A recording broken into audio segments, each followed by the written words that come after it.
প্রাপ্তবয়স্ক হওয়ার পরেই বিয়ে দিয়ে দেন। এখানেই হচ্ছে আপনার ইমানের পরীক্ষা। লিনাবলুয়াকুম আইয়ুকুম আহসানু আমালা। আল্লাযী খালাকাল মাউত ওয়াল হায়াত, দুইটা জিনিস আল্লাহ তাআলা সৃষ্টি করছেন, মাউত এবং হায়াত। কেন? লিনাবলুয়াকুম আইয়ুকুম আহসানু আমালা, পরীক্ষা নেবেন কে ভালো আমল করে। আল্লাহ তাআলা তো মুসা আলাইহিস সালামকে ফেরাউন ছাড়াও সৃষ্টি করতে পারতেন না? তাহলে কি মুসা আলাইহিস সালামের পরীক্ষা হইতো? আল্লাহ রসুলকে এমন একটা শহরে পাঠাইতে পারতেন যে শহরে আবু জেহেল নেই, পারতেন না? তাহলে কি পরীক্ষা হইতো? হতো না। আমাদেরকে পাঠাই দিয়েছেন, বাংলাদেশের একটা সংবিধান দিয়েছেন, সংবিধান মাইনা জীবন পার করে দিছি, থেকে পরীক্ষা হয়েছে? পরীক্ষা হয়েছে নাকি? সংবিধান বলছে 18-22 আর আল্লাহ বলছে প্রাপ্তবয়স্ক হওয়ার পরে। এটা হচ্ছে আপনার ইমানি পরীক্ষা। আপনি কোনটা মানবেন? আপনি সংবিধান মানবেন নাকি আপনি কি মানবেন? আল্লাহর বিধান মানবেন। রাষ্ট্রের সংবিধান মানা ফরজ। আমার কথা ভালো করে বুঝিয়েন, সংবিধান বিরোধী না। রাষ্ট্রের সংবিধান মানা ফরজ, রাষ্ট্রীয় নিয়ম কানুন মানা ফরজ। কথা ভালো করে বুঝেন, রাষ্ট্রীয় নিয়ম কানুন মানা ফরজ, রাষ্ট্রীয় ব্যক্তিবর্গদেরকে শ্রদ্ধা করা ফরজ।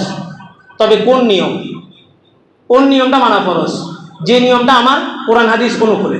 রাষ্ট্র বলছে চুরি করা যাবে না, আমার কোরআনও বলে চুরি করা যাবে না, এটা মানা ফরজ। রাষ্ট্র বলছে ডাকাতি করা যাবে না, আমার কোরআনও বলে ডাকাতি করা যাবে না, এটা ফরজ। রাষ্ট্র বলছে সুদ এভাবে খাওয়া যাবে না, এভাবে ঘুরে খাইতে হবে, আমার কোরআন বলছে যেভাবেই খাও সুদ সুদ সুদ হারাম, সুদ খাওয়ার মাধ্যমে একজন মানুষ তার মায়ের সাথে জেনা করার সমতুল্য, এটা মানা ফরজ না। রাষ্ট্র বলছে 18 রাখ পর্যন্ত তুমি অবাধ মিলামেশা যা করতে পারো, রাষ্ট্রীয় সিলেবাসের মধ্যে দেওয়া হইতেছে একজন নারী পুরুষের কি সম্পর্ক হইতে পারে, একজন নারীর পিরিয়ড হইলে সে কি কি করতে পারে। সংবিধান সিলেবাসের মধ্যে শিক্ষা সিলেবাস, শিক্ষাঙ্গন, শিক্ষা জাতির মেরুদণ্ড। আজকে ওই মেরুদণ্ড ভাঙার জন্যই শিক্ষার ভিতরে এই সমস্ত কারিকুলাম ঢোকানো হয়েছে, শক্ত হয়ে যেন দাঁড়াইতে না পারে। তুরস্ক 700-750 বছর মুসলমানদের শাসন করছে। কামাল আতাতুর্ক, গণতন্ত্রের জনক, এই কামাল আতাতুর্ক পাশা আইসা কি এমন দান, পাশার দান কি এমন দান চাললো যে 30 বছরের মধ্যে পুরো একটা জাতিকে বিকলাঙ্গ বানায় দিয়েছে। এই শিক্ষা থেকে ইসলাম উঠাই দিয়েছে, শেষ একটা জাতি পুরো বিকলাঙ্গ হয়ে গেছে। একটা জাতি নষ্ট হবে কিভাবে? তার মেরুদণ্ড ভেঙে দিতে হবে। জাতির মেরুদণ্ড কি? শিক্ষা, বা শিক্ষা সিলেবাসের মধ্যে ইসলাম উঠাই দিয়েছে। এখন সুন্দর সুন্দর চিত্র দেওয়া হইতেছে। গত 4-5 দিন আগে এখানে এক দোকানে একজন বড় ব্যবসায়ী 2টা মাসালা জানার জন্য আসছিলেন, বসছি। উনি বললেন যে আমি টিচার, আমার এখন এটা পড়াইতে হইতেছে, কি করার? তা আমি আপনি কিভাবে পড়ান? তো বলে যে আমি আগে সিলেবাসটা পড়াই, আমি তো মুসলমান, আমার দায়িত্ব আছে, তো আমি আমারটাও আমি বলি। সে তারটা প্রচার করতে পারলে আপনি আপনারটা কেন প্রচার করতে পারবেন না? সে আছে বাতিলের উপরে, সে তার জানের ভয় করতে হবে, তার মধ্যে আল্লাহ তাআলা রূহ ভয় ঢুকাই দিয়েছে। কারণ কি? তার মরার পরে তার ঠিকানা জাহান্নাম। সেও জানে তার মরার পরে তার ঠিকানা জাহান্নাম, কিন্তু কেন করে? হয়তো মরার আগে দিয়ে কি হয়ে যাবো, ভালো হয়ে যাবো। দাঁড়িয়ে রাখেন না, বয়স হলে রাখবো, তো বয়স হওয়া পর্যন্ত আপনার হায়াত বাড়বে বলছে।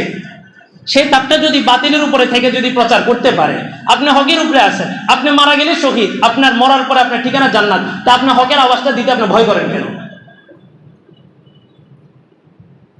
এই সমস্ত আলোচনাগুলো আপনাদের খারাপ লাগে নাকি?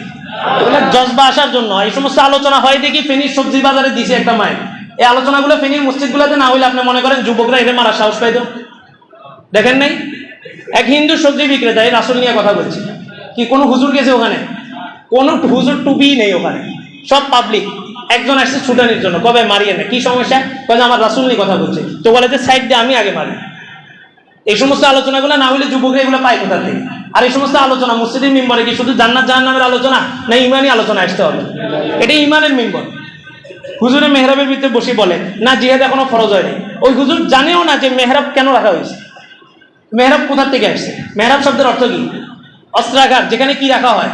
অস্ত্র রাখা হয়। মেহরাব তো মসজিদের মধ্যে ছিল না, এই মেহরাব কেন বানানো হয়েছে? আল্লাহ রাসূলের যুগে সবাই এই মেহরাবের ভিতরে কি রাখতেন? অস্ত্র রাখতেন। আপনি টুপি পরা সুন্নত, আপনি জামা পরা সুন্নত, আপনি এই সমস্ত সুন্নতগুলো আলোচনা করলে আপনি খুশি। মেসওয়াকের এত ফজিলত আছে, তরবারি রাখা সুন্নত বললে আপনি এবার একটু চাবুক হয়ে যাবেন। নামাজ ফরজ প্রতিদিন মানতেছেন, রোজা ফরজ প্রতি বছর পালন করতেছেন, হজ ফরজ করতেছেন, যাকাত ফরজ আদায় করতেছেন, জিহাদ ফরজ বললে আপনি একটু চুপসায় যান। আপনি কিসের মুমিন?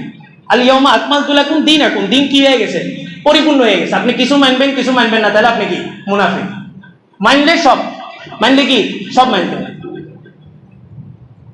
আল্লাহ আকবার। ইব্রাহিম আলাইহিস সালামের ছোটবেলার শৈশবের জীবনী আল্লাহ রসুলের সাথে অনেকটা মিল। ইব্রাহিম আলাইহিস সালামকে ওই দিন আল্লাহ রসুল দেখলেন, দেখে আশ্চর্য হয়ে জিব্রাইলকে বললেন, জিব্রাইল এটা কে?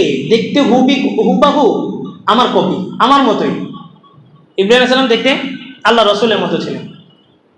তো বললেন যে ইনি আপনার ধর্মীয় পিতা, মিল্লাতা আবিকুম ইব্রাহিম। আপনার ধর্মীয় পিতা। কোন নবীর সুন্নত আমাদের ধর্মে কি করা হয় না, পালন করা হয় না। আল্লাহ রসুল আসছেন মানে পূর্বের সবকিছুর মেয়াদ শেষ, ডেট ওভার।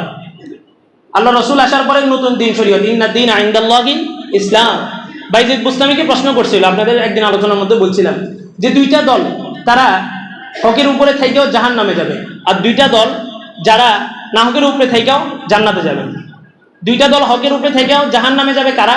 ইহুদি এবং নাসারা। তারা কিসের অনুসরণ করে? আল্লাহর আসমানি কিতাবের অনুসরণ করে। কিন্তু কেন জাহান্নামে যাবে? বলে যে আল্লাহ রসুল আসার পরে পিছনে সমস্ত ধর্মের কি হয়ে গেছে, ডেট শেষ হয়ে গেছে, ওই সমস্ত ধর্ম এখন পালন করা যাবে না। এখন একমাত্র ধর্ম কোটা? ইন্না দীন ইনদাল্লাহি ইসলাম, একমাত্র ইসলাম। তো বললেন যে এই ইসলামের আদি পিতা, ধর্মীয় পিতা হচ্ছে আপনাদেরকে ইব্রাহিম আলাইহিস সালাম। আমাদের কত পিতা আছে না? জাতীয় পিতা, রাষ্ট্রীয় পিতা। পিতা কয়জন? ধর্মীয় পিতা কয়জন? একজন। ইব্রাহিম আলাইহিস সালামের জন্ম হয়েছে বাবেল শহরে। বাবেল শহরটা ছিল জাদুবিদ্যার আসর। রমজানে একটা আলোচনা গেছিল সুলাইমান আলাইহিস সালামের বাবেল শহরে। যারা আলোচনাটা ধরছেন ওনারা বলতে পারবেন যে সুলাইমান আলাইহিস সালাম বাবেল শহরে জিন্নাত নিয়ে আক্রমণ করছিলেন, জিন জাতিকে দিয়া সমস্ত জাদুবিদ্যাগুলো উনি বয়কট করছিলেন। পরে ওনার ইন্তেকালের পরে ওনার কুরসি, ওনার সিংহাসনের নিচে থেকে ওই সমস্ত জাদুবিদ্যাগুলা এই শয়তান বের করে দিয়েছে। বের করে বলছে এই সুলাইমান এই সমস্ত জাদুবিদ্যা দিয়ে রাষ্ট্র পরিচালনা করতো, নাউজুবিল্লাহ। তখন আল্লাহ তাআলা আয়াত নাযিল করলেন, ওয়াত্তাবাউ মা তাতলু শায়াতিন আলা মুলকি সুলাইমান ওয়া মা কাফারা সুলাইমান। সুলাইমান কুফরি করে নাই। সুলাইমান আমার প্রদত্ত ক্ষমতা দিয়ে, মুজিজা যেটাকে বলা হয়, এই ক্ষমতা দিয়ে সে রাষ্ট্র পরিচালনা করতো, জাদুবিদ্যা দিয়ে দেন। তো বাবেল শহরে ইব্রাহিম আলাইহিস সালামের জন্ম। ইব্রাহিম আলাইহিস সালামের জন্মের ওনার জীবন এটা বলার আগে এতটুকু বলি, যারা সমাজকে পরিবর্তন করে তারা সমাজের সাথে গা ভাসায় না, সমাজের স্রোতের সাথে গা ভাসায় না, এটা মনে রাখবেন। আপনি দেখেন ইব্রাহিম আলাইহিস সালাম যেই রাষ্ট্রে, যেই সমাজে জন্মগ্রহণ করছে, পুরা সমাজ ছিল মূর্তি ব্যবস্থা, মূর্তি পূজা। পুরা সমাজ ব্যবস্থাটাই ছিল মূর্তি পূজা। আল্লাহ রসুল যে